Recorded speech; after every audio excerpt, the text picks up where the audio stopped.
Good morning students. हमारा chapter number 9 चल रहा है लाइट।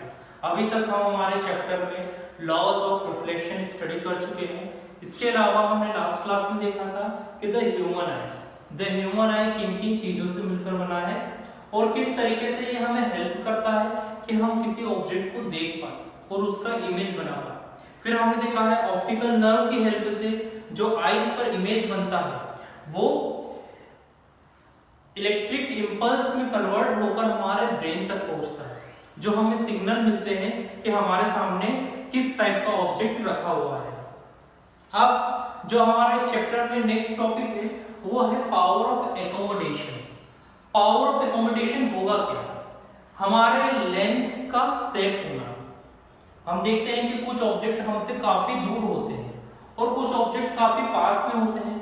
तब क्या होगा? लेंस में चेंज आता है, लेंस की पोजीशन में चेंज आता है। As light ray enter the pupil they bend and inverted image is focused on retina. हम देखते हैं कि जैसे ही कोई भी लाइट हमारे आई पर एंटर करता है तो प्यूपिल क्या करता है? प्यूपिल रेगुलेट करता है अमाउंट ऑफ लाइट को, कि कितना अमाउंट ऑफ लाइट हमारी आई के अंदर एंटर करना चाहिए और कितना रिफ्लेक्ट होना चाहिए। तो हम देखते हैं कि जैसे ही प्यूपिल में लाइट एंटर करता है और रेटिना पे एक इन्वर्टेड इमेज बनता है, एक उल्टा और एक वास्तविक इमेज बनता है। तो the eye allow us to focus the image of all objects on retina irrespective of their distance from the eye। तो क्या करता है?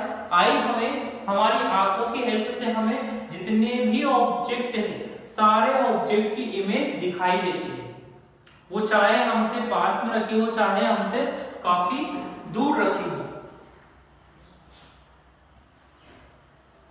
The power of the eye lens to change its focal length is called power of accommodation.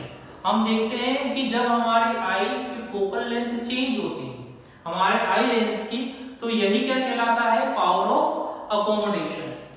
The eye lens becomes thick when observing an object placed close to the eye. हम देखते हैं कि जो हमारा आई लेंस है वो काफी thick हो जाता है, काफी मोटा हो जाता है जब कोई भी ऑब्जेक्ट हमारे काफी पास में होता है। And think when observing an object placed at some distance। और हम देखते हैं कि जो हमारा आई लेंस है वो काफी थिन हो जाता है, काफी पतला हो जाता है और काफी ब्रॉड हो जाता है जब कोई भी ऑब्जेक्ट हमसे काफी दूर रखा होता है।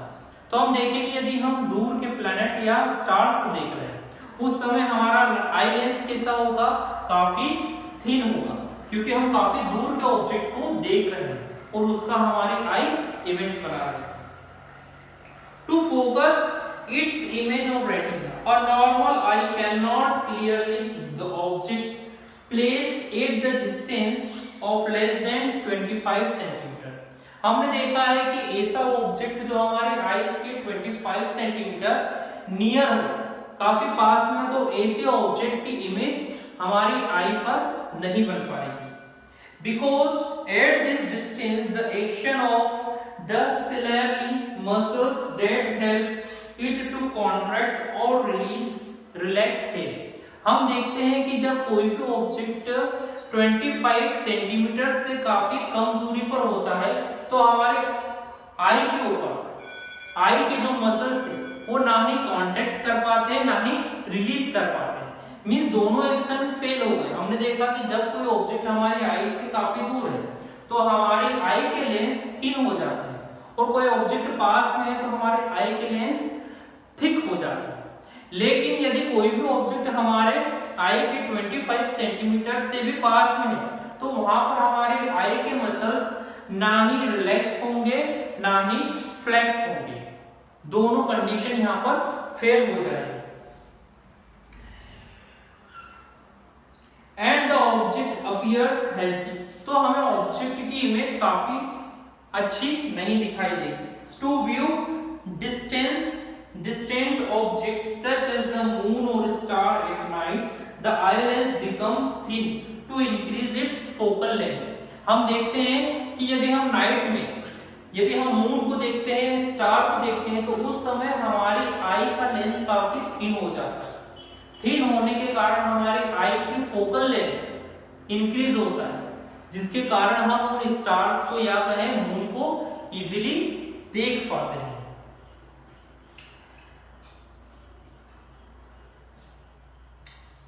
जब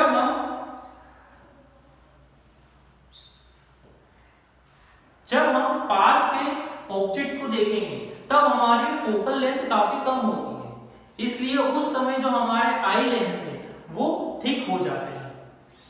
for a human eye the far point is at infinity and the near point is distance at which the eye can clearly see an object. तो हम देखते हैं कि किसी भी ऑब्जेक्ट, हमारी आई की यदि हम लिमिटेशंस की बात करें तो जिस ऑब्जेक्ट को हम देख नहीं सकते मींस वो कहां पर है, इंफिनिटी पे है, और मिनिमम डिस्टेंस हमारी आई की ऑब्जेक्ट तक कितनी होनी चाहिए, 25 सेंटीमीटर होनी चाहिए, क्योंकि इस 25 सेंटीमीटर पर ही हम हमारे ऑब्जेक्ट की क्लियर इमेज देख सकते हैं।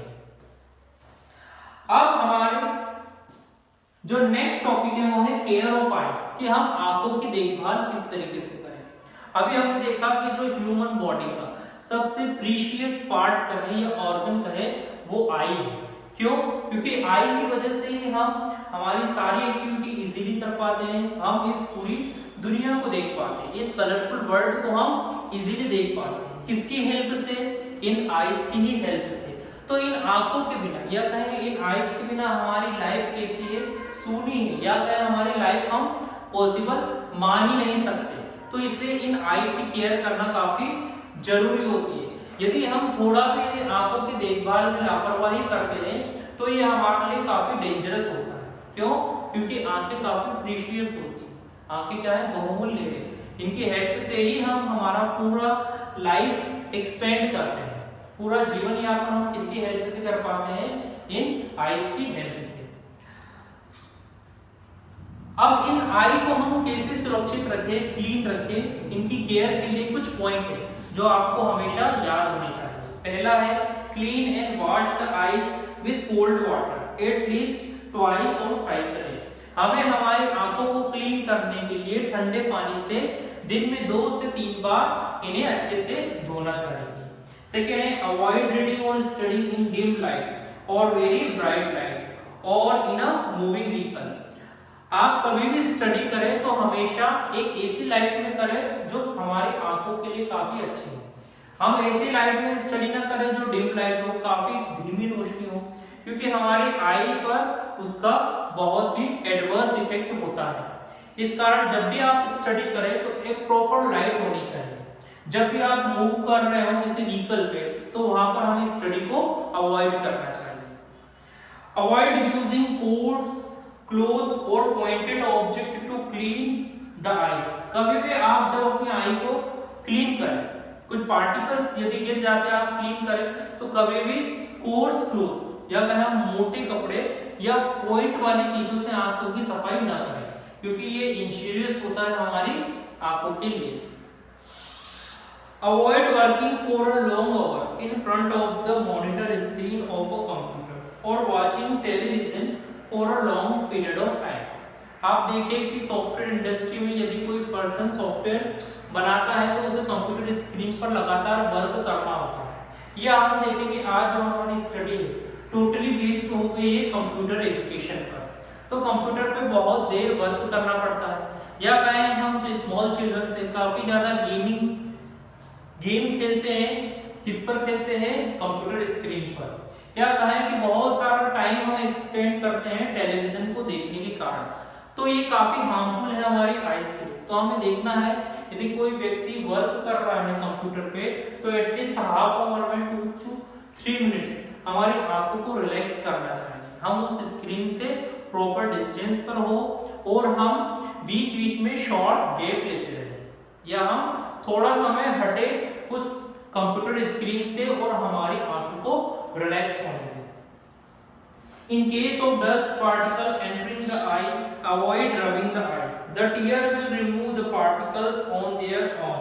हम देखते हैं कि जब हमारी आंखों में कोई डस्ट पार्टिकल एंटर करता है तो हम हमारे आंखों को मसलने लगते हैं, रब करने लगते हैं, लेकिन ये तरीका काफी गलत है। हमारी आई के अंदर टीयर होते हैं, आंसू होते हैं जो वाटर ड्रॉपलेट के फॉर्म में बाहर फैलते हैं, जिसकी हेल्प से वो जो डस्ट पार्टिकल्स है ऑटोमेटिक रिमूव होता है।